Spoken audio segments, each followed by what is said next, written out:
What if some of the world's most impressive structures were built using a technique modern engineers still can't fully replicate? Massive stone walls, temples reaching toward the sky, fortresses that have stood for thousands of years, all constructed without a single drop of mortar. No cement, no adhesive, no binding agent whatsoever. Just stone, fitted to stone, with such precision that not even a blade can slide between them. The official explanation says ancient builders simply had patience and basic tools, that time and effort account for these achievements. But when modern engineers attempt to recreate these techniques, they fail. When geologists analyze the precision, they find tolerances that challenge our current capabilities. Something doesn't add up. These structures weren't just built without mortar. They were built with a level of sophistication that suggests knowledge we've lost, or knowledge that wasn't supposed to exist in the first place.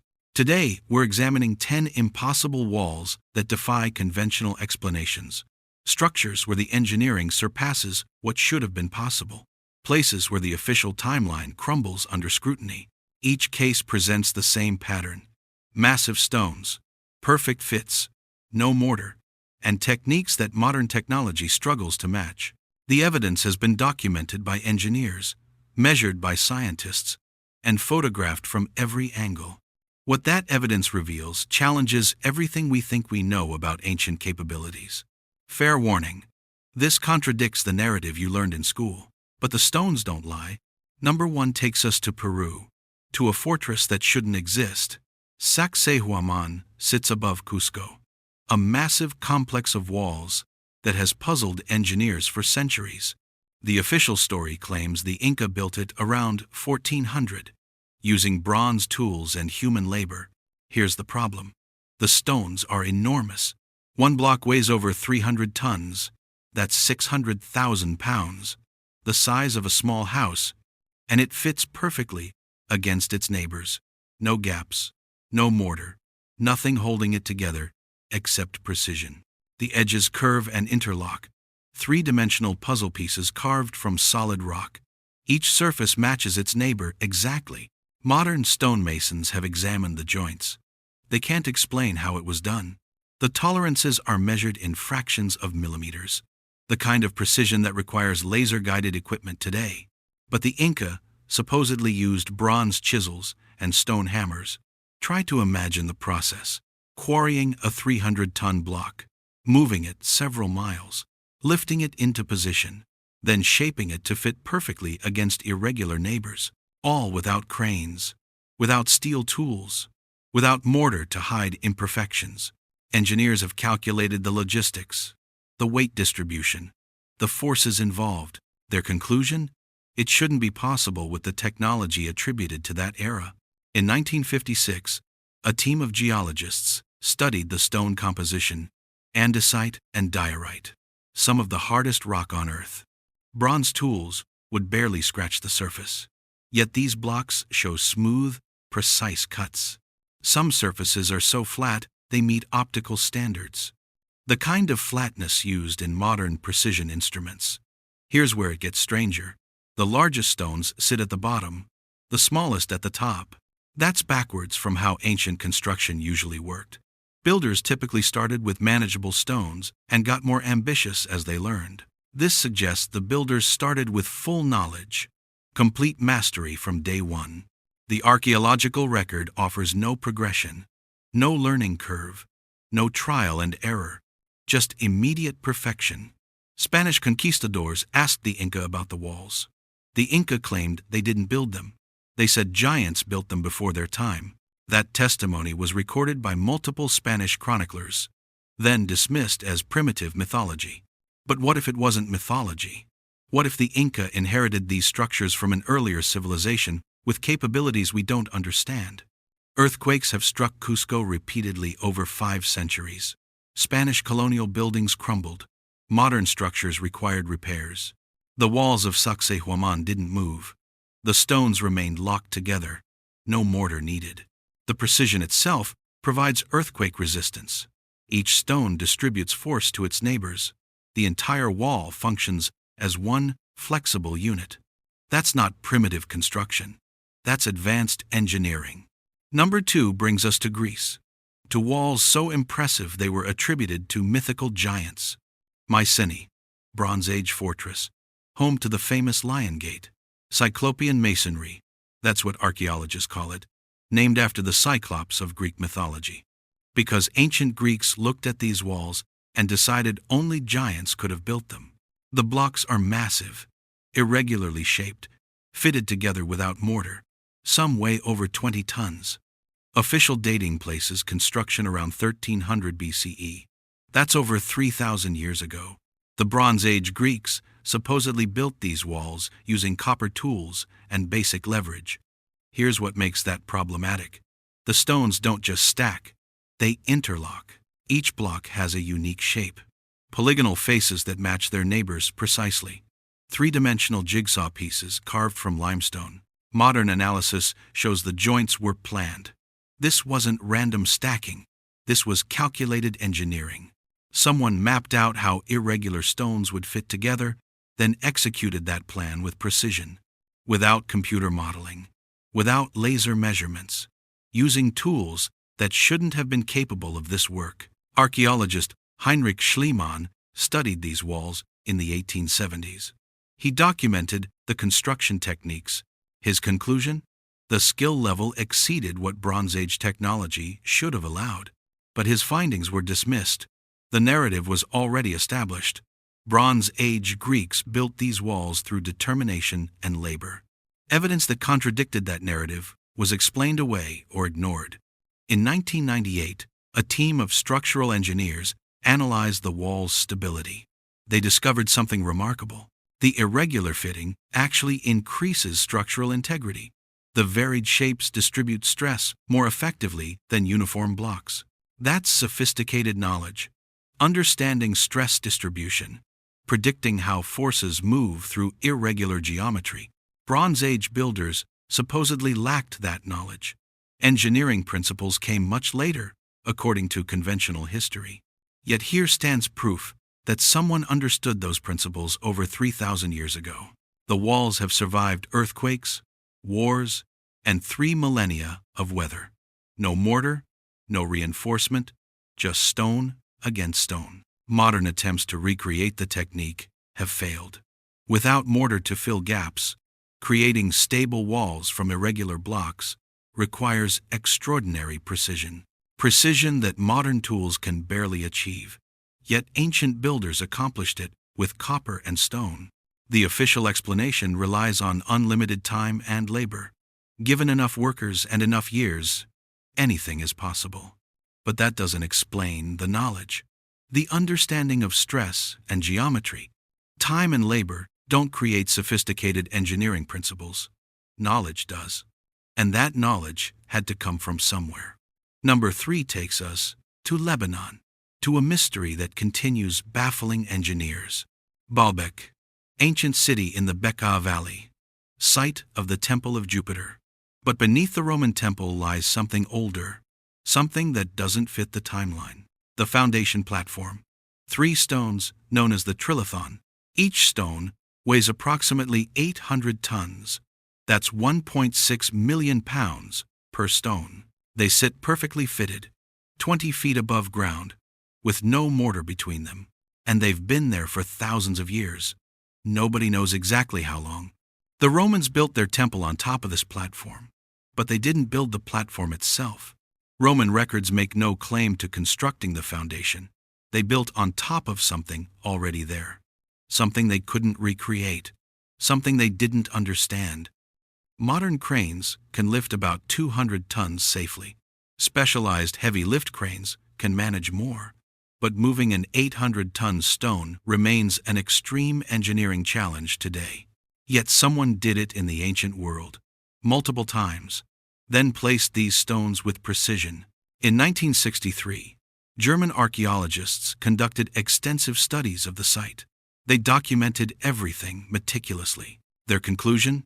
The foundation predates the Roman temple by unknown centuries, possibly millennia. The construction technique differs entirely from Roman methods. The stone types differ. The precision differs. This was built by someone else. someone with capabilities that rivaled or exceeded modern engineering. But here's what makes this truly strange. In the quarry nearby sits another stone, the stone of the pregnant woman. It weighs approximately 1,000 tons, still attached to bedrock, partially carved, ready for transport. But transport never happened. The project was abandoned. The stone remains. Why abandon a nearly complete stone? Why leave it in the quarry? Something interrupted the work. Something that prevented completion. Engineers have calculated what would be required to move that stone. The answer is disturbing. No ancient technique we understand could accomplish it. The weight exceeds the capacity of wooden rollers, sledges, and human labor. Some engineers have proposed using hundreds of workers with ropes and levers. The math doesn't work. The friction alone would require impossible force. Others suggest unknown lifting techniques, advanced knowledge of leverage and physics, methods we've lost or never discovered. The stones themselves prove capability. They're there. They were moved. They were placed. The question isn't whether it was possible. The evidence proves it was. The question is how, and who had that knowledge.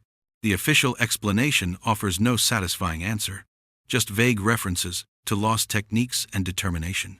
But determination doesn't calculate load distribution. Knowledge does.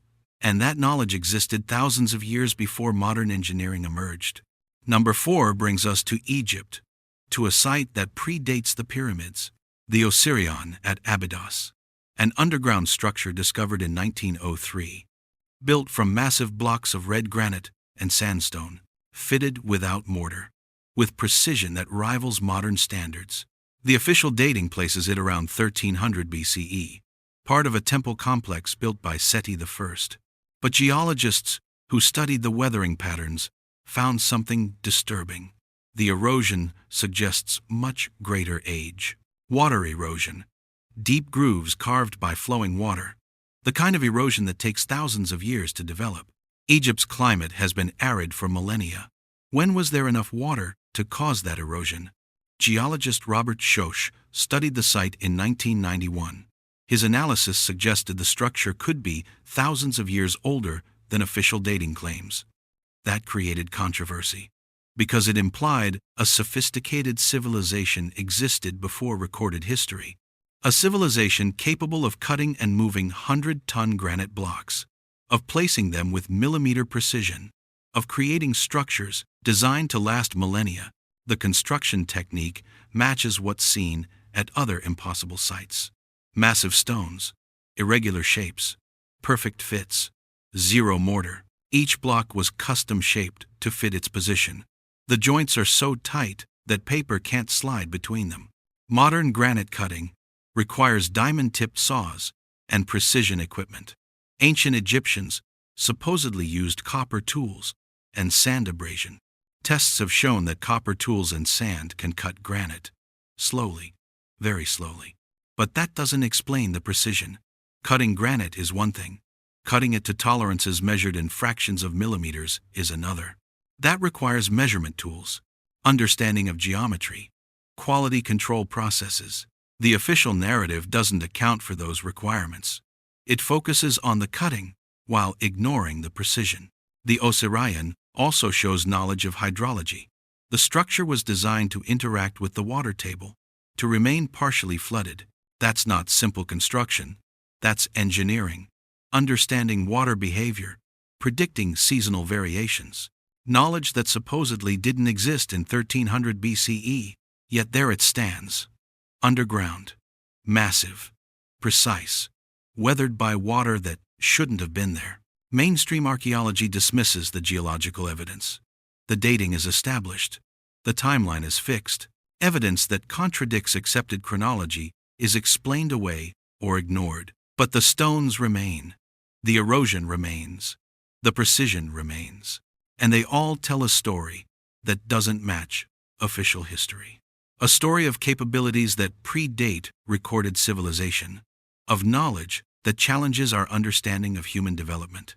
The Osirion isn't unique. It's part of a pattern of impossible construction found across the ancient world. Number 5 takes us to Bolivia, to ruins that defy conventional dating, Puma Punku, part of the Tiwanaku complex, a site that challenges everything archaeology claims about ancient South America. The official story dates it to around 500 CE, built by the Tiwanaku civilization using stone tools. But the stonework tells a different story. Andesite blocks, cut with precision that approaches machine tolerances, surfaces flat to within thousandths of an inch, perfectly straight edges, exact 90-degree angles, uniform depths across entire blocks. This isn't hand carving, this is precision manufacturing. Some blocks have complex interlocking features, H-shaped cuts, precise channels and grooves, all perfectly symmetrical. Engineer Chris Dunn studied the site in 2003. He's a precision manufacturing expert. His specialty is machining tolerances. His analysis concluded that many blocks appear machine-cut. The precision matches modern milling standards. But the Tiwanaku supposedly lacked metal tools. They worked with stone and bronze, nothing capable of creating machine-level precision. One block weighs over 130 tons. It's been moved from the quarry 6 miles away, then lifted into position, then precision-shaped to fit exactly. Without wheels, without draft animals, using techniques that remain unexplained. The blocks show signs of standardization.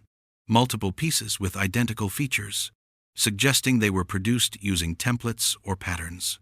That implies quality control, production planning, understanding of manufacturing principles, none of which should exist in 500 CE South America, according to accepted history. Arthur Poznański studied Tiwanaku for decades, starting in 1890. He was a German engineer and archaeologist. His conclusion?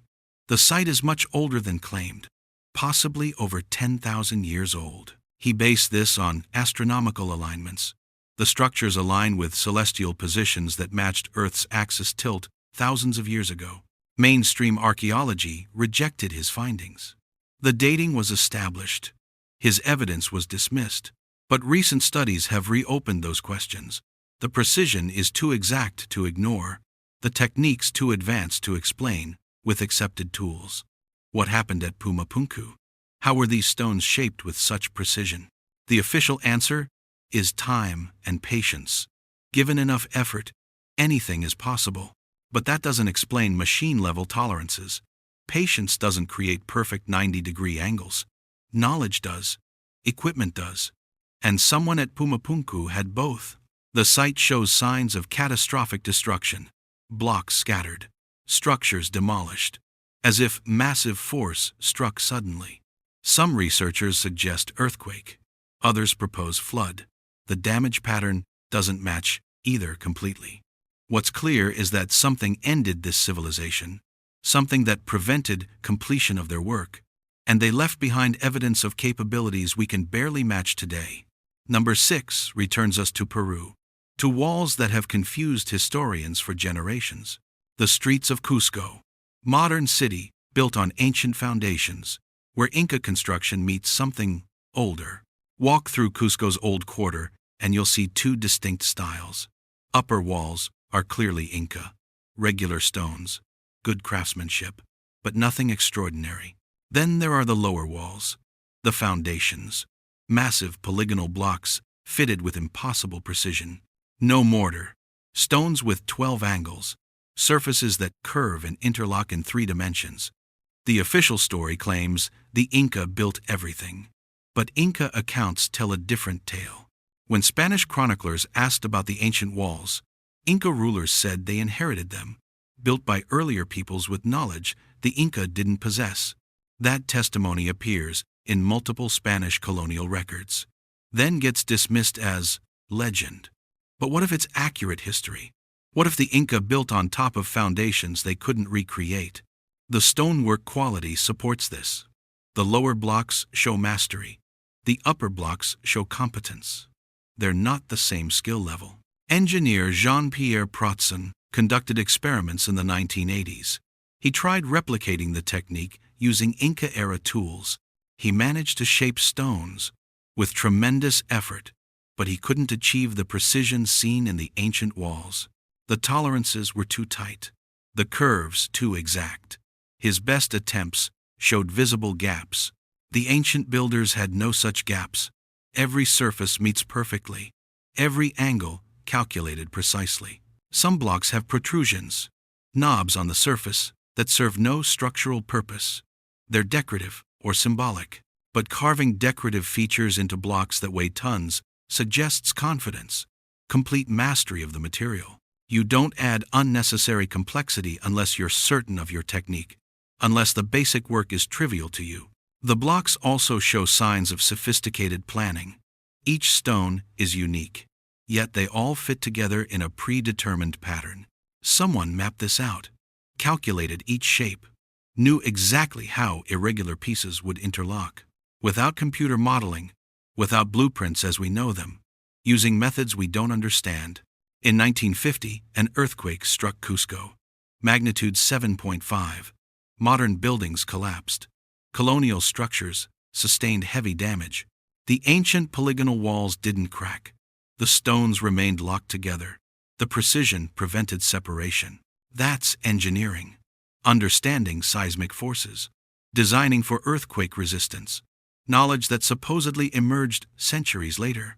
Yet it's built into walls that predate modern seismology by thousands of years. Archaeologists point to Inca legends about wall construction.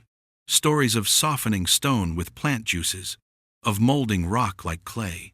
These stories get dismissed as mythology, primitive explanations for advanced technology. But what if there's truth behind the legend? What if they had techniques we've lost? Methods that seem impossible because we've forgotten how they work. The walls stand as evidence. Perfect precision. No mortar, earthquake-proof for centuries. Something created them. Someone had the knowledge. The question is who and how. Number 7 takes us to Easter Island, to a mystery that extends beyond the famous statues. Rapa Nui, remote island in the Pacific, known for the moai, giant stone heads that face inland. But there's another feature, one that gets less attention. The foundation platforms the statues rest on. Ahu. That's what they're called. Stone platforms built from massive blocks, fitted without mortar. The largest is Ahu Tongariki, 15 statues, platform over 600 feet long, constructed from precisely fitted stones. The official story dates the platforms to 1200 CE, built by Polynesian settlers using stone tools and coral abrasion. But the precision raises questions. Some blocks weigh over 10 tons, all fitted tightly. Joints barely visible. Thor Heyerdahl studied Easter Island extensively in the 1950s. He documented construction techniques, interviewed local descendants about ancient methods. What he found challenged conventional Pacific archaeology. The stonework quality exceeded what simple tools should produce. Some platforms show multiple construction phases, earlier work at the bottom, more refined technique, later additions on top, cruder execution. That suggests the earliest builders had superior skill. Later generations tried to maintain or expand but couldn't match the quality. Knowledge was lost. Capability declined. The pattern seen at other ancient sites worldwide. The island's isolation makes this even more puzzling. Easter Island sits over 1,000 miles from its nearest neighbor. How did precision stonework techniques reach such a remote location? Who taught these methods? Where did the knowledge originate? Mainstream archaeology suggests independent development. Pacific Islanders invented these techniques separately from other cultures. But the similarities are striking. Polygonal blocks, tight joints, no mortar. The same approach seen in Peru, Lebanon, Egypt. Either independent invention produced identical results across continents, or there was connection we don't recognize. The island also shows signs of catastrophe, deforestation, population collapse, abandonment of construction projects. Unfinished moai remain in quarries, partially carved, left in place. Work stopped suddenly. Something disrupted the civilization. Environmental collapse, according to mainstream theory. The islanders depleted resources, and society failed. But the abandoned projects suggest sudden cessation, not gradual decline. Something happened quickly. The stonework remains, platforms that have endured Pacific storms for centuries. No mortar needed, precision providing strength. Recent studies used ground-penetrating radar around the platforms. They found evidence of earlier structures beneath current construction, older foundations, possibly predating accepted timelines, buried under later building phases. That evidence hasn't been fully excavated. Funding is limited. Priorities lie elsewhere. The foundations remain mostly unstudied, but they suggest Easter Island's history extends further back than official chronology allows. That sophisticated building happened earlier than currently accepted. The pattern repeats. Ancient sites showing advanced capability, knowledge that shouldn't exist in that time and place, evidence that contradicts established timelines, and mainstream archaeology that dismisses or ignores contrary data. Number 8 brings us to Jordan, to a city carved from living rock. Petra, ancient capital of the Nabatean kingdom, famous for the treasury. The temple facade, carved from sandstone cliff. But Petra's engineering extends far beyond decorative facades. The city includes sophisticated water management and foundations built without mortar. The Nabateans flourished from the 4th century BCE to the 1st century CE. Desert traders who controlled lucrative trade routes. They built Petra in a canyon, surrounded by cliffs, accessible through narrow passages, naturally defensible. But building in a desert canyon creates problems. Flash floods, water scarcity, temperature extremes. The Nabateans solved these problems with remarkable engineering. Dams, cisterns, channels carved into rock. A system that collected and distributed water throughout the city. That system still functions today. Over 2,000 years later, channels still direct water. Cisterns still store it. But the foundations reveal something even more impressive. Massive blocks, fitted without mortar. Walls that have survived floods and earthquakes. Professor Zbigniew Fiema studied Petra's infrastructure for decades. Starting in the 1980s, leading excavations and architectural analysis. His conclusion? The engineering sophistication exceeded what contemporary civilizations achieved elsewhere. The Nabateans weren't just traders. They were engineers, masters of hydrology and construction in extreme environments. Some foundation blocks show precision cutting, surfaces that meet with minimal gaps, joints designed to distribute weight and withstand seismic activity. Modern analysis reveals they understood pressure dynamics, how water force behaves, how to redirect flood energy, how to build structures that flex rather than break. That knowledge supposedly emerged much later, 19th century engineering principles. Yet here it is, 2,000 years earlier. The Romans eventually conquered Petra in 106 CE. They added their own structures, used their techniques. The quality declined. Roman additions don't match Nabatean precision. They used mortar. Their construction methods were different, less sophisticated in some ways. That's backwards from expected development. Civilizations usually improve. Knowledge accumulates. Techniques advance. But here the conquerors showed inferior engineering compared to those they conquered. What did the Nabateans know that Romans didn't? Where did their engineering knowledge come from? Trade routes connected them to Egypt, Mesopotamia, Arabia. Perhaps knowledge flowed along those routes. Ancient engineering principles shared across cultures. Or perhaps the Nabateans inherited knowledge from earlier civilizations, built on foundations laid by predecessors we don't recognize. The site shows evidence of construction phases, earlier work buried under later development, multiple generations building on previous foundations. The deepest layers remain mostly unexplored. Limited excavation has occurred. Much of Petra remains unexcavated beneath accumulated sand and debris. What lies beneath? What earlier construction predates the Nabatean phase? Those questions remain unanswered. Funding priorities focus on visible monuments. The treasury attracts tourists. Underground foundations don't. But those foundations hold evidence of engineering capability, knowledge that challenges accepted historical timelines. The water system alone demonstrates sophistication that rivals modern civil engineering. Add precision stonework without mortar. Add seismic-resistant foundations. The picture that emerges doesn't match the primitive ancient world of popular imagination. It shows people with knowledge, with capability, with understanding of principles we think developed much later. Number 9 takes us to Malta, to temples that predate Stonehenge. Gantysia. Megalithic temples on the island of Gozo, built from massive limestone blocks, fitted without mortar, constructed around 3500 BCE. That's over 5,000 years ago, before the pyramids, before written language, in the Neolithic period. The official story describes simple farming communities building ceremonial structures using stone tools and determination. But the construction tells a different story.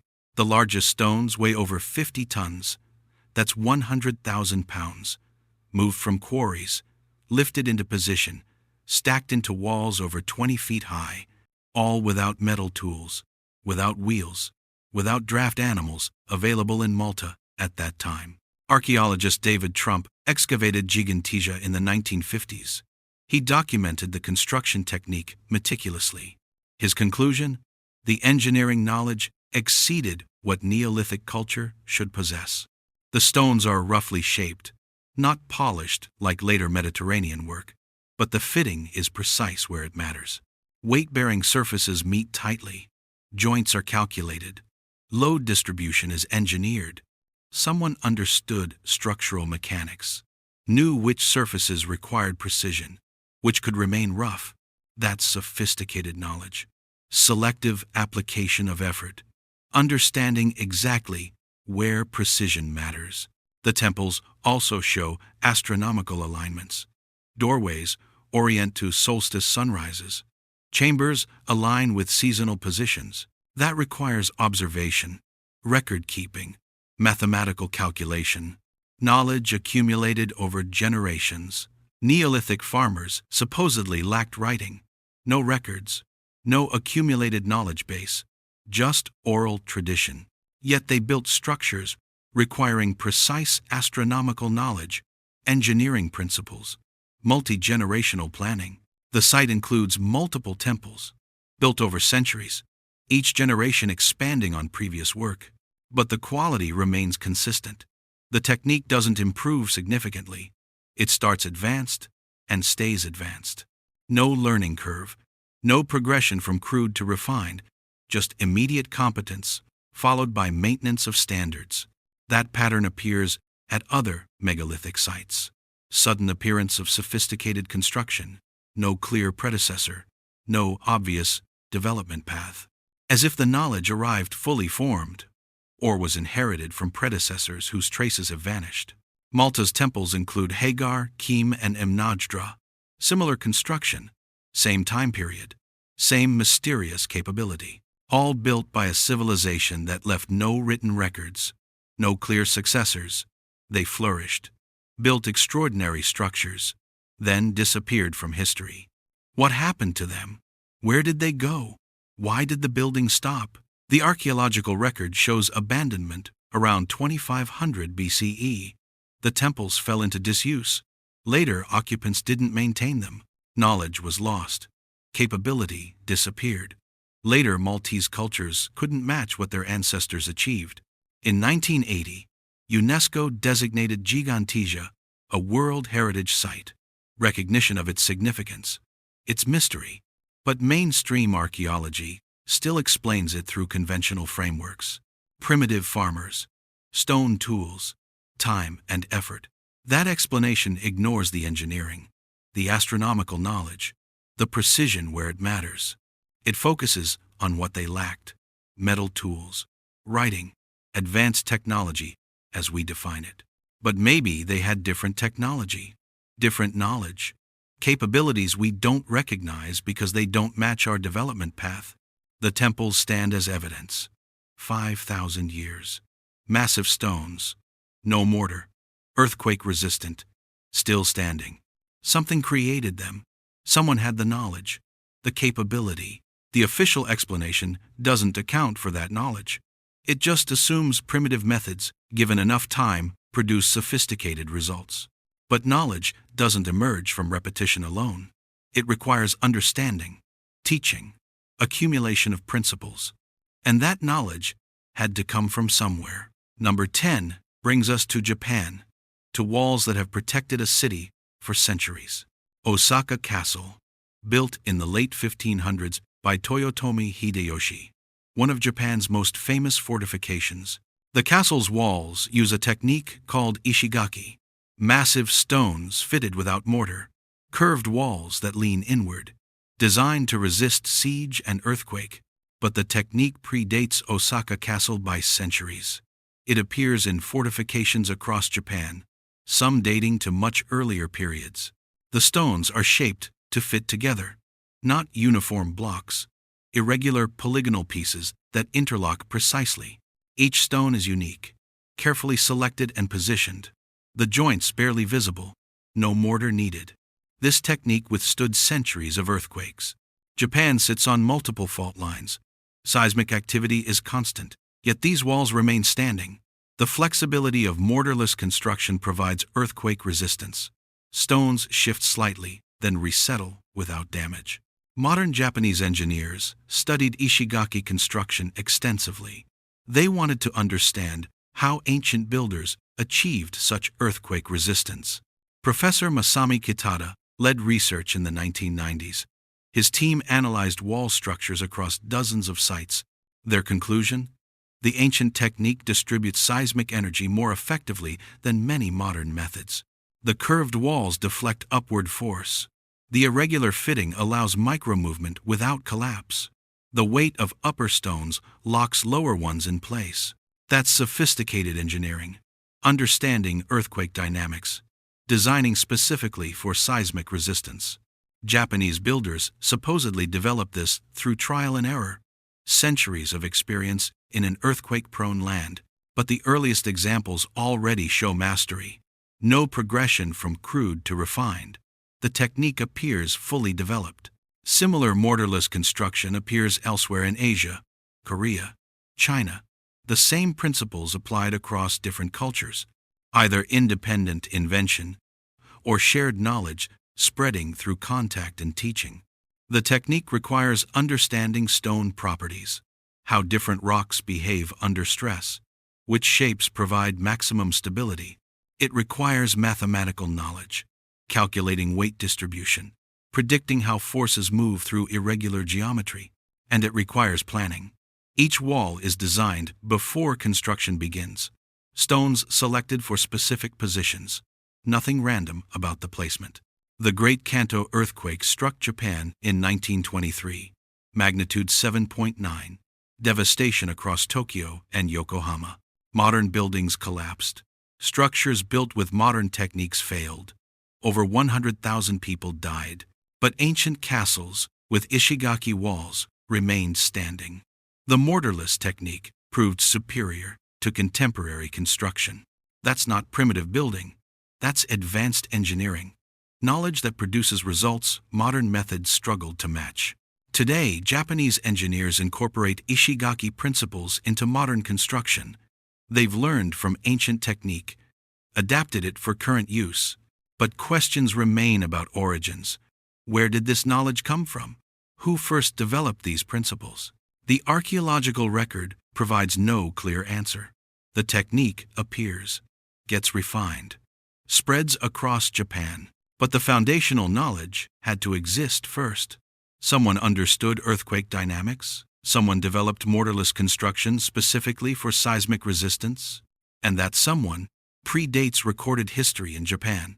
Built foundations that later generations maintained without fully understanding the engineering principles involved. The walls stand, century after century, earthquake after earthquake. No mortar, just stone against stone. Precision and knowledge creating structures that endure. 10 walls. 10 examples of construction that defies conventional explanation. From Peru to Japan. From Malta to Bolivia. Massive stones fitted with precision that modern technology struggles to match. No mortar binding them together. Just knowledge, engineering, understanding of principles we think developed much later. The pattern is undeniable. Ancient civilizations possessed capabilities that challenge accepted history. They moved stones weighing hundreds of tons. They shaped rock with machine-level precision.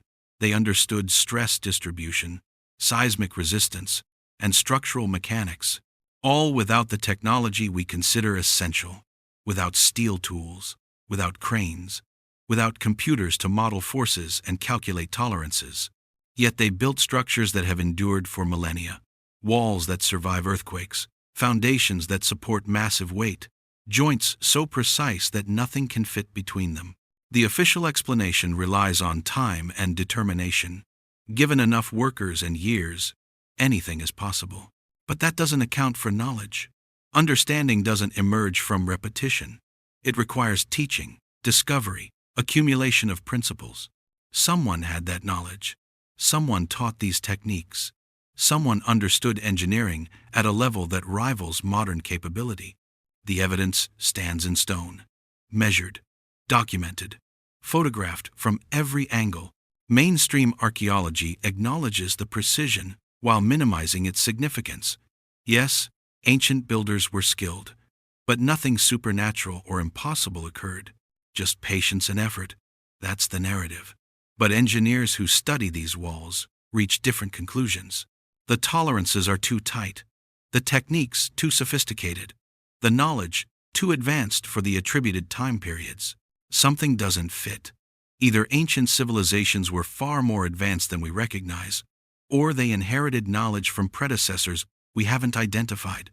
The geological evidence at some sites suggests greater age than officially accepted. Water erosion that requires thousands of years? Astronomical alignments that match older celestial positions? That evidence gets dismissed or explained away. The timeline is established. Contradictory data must be wrong. But the stones remain. The precision remains. The engineering remains. These structures weren't built by primitive peoples using crude methods. They were built by civilizations with knowledge, with capability, with understanding that challenges our assumptions about human development. The question isn't whether they built these walls. The evidence proves they did. The question is, how? What techniques did they use? What knowledge did they possess? And where did that knowledge come from? Those questions remain unanswered. Not because evidence doesn't exist, but because examining that evidence requires questioning established narratives. It requires acknowledging that human history might be more complex than we've been taught, that ancient peoples might have achieved more than we give them credit for. That knowledge might have been lost. Civilizations might have fallen. Capabilities might have disappeared. And we might be rediscovering principles that were understood thousands of years ago. The walls stand as testament, built without mortar, fitted with impossible precision, enduring across millennia. They challenge us to question, to investigate, to look beyond simple explanations and examine the evidence objectively. Because these structures prove one thing conclusively: ancient builders knew something we've forgotten, or something we never learned in the first place. The stones don't lie. The precision doesn't deceive. The engineering speaks for itself. What that evidence reveals is up to you to judge. But remember this: knowledge once gained can be lost. Civilizations rise and fall. Capabilities disappear. And sometimes the past holds more sophistication than the present wants to acknowledge. These 10 walls prove it. Built with zero mortar, standing for thousands of years, challenging everything we think we know about ancient capability. The evidence has been presented, the pattern revealed, the questions raised. What you believe is yours to decide.